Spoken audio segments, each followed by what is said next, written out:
Guys, good morning. Today is February 2, 2026 po, araw ng Lunes. By the way guys, isa po akong stroke survivor. Nandito ako ngayon sa probinsya ng Davao de Oro. Dito muna ako pansamantala tumira para makapag-exercise, makagalaw-galaw. Maganda kasi ang environment dito guys. Fresh air.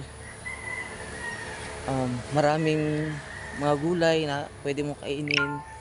Magtanim ka lang dito. Ayan guys, gusto ka, pwede na.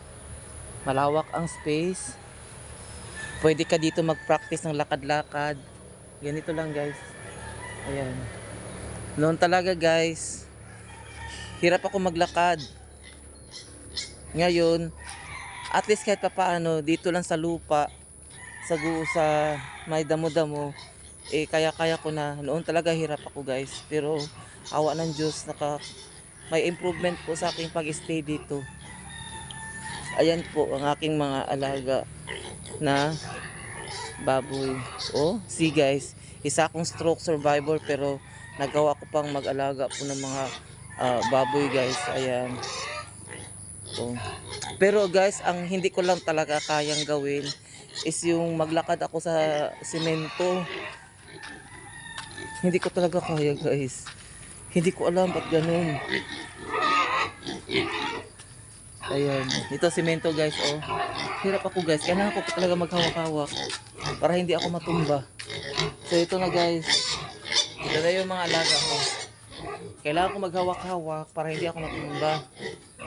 Ayan, ito yung pagkain nila. Tapos, ganito ako maglakad guys, pag sa simento. Ayan, ang tawag dito, nakahiwalay ang dalawang paa ko. So yun, napakahirap talaga guys.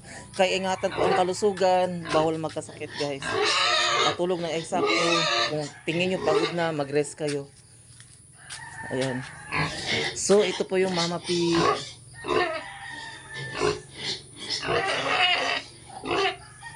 Ayan.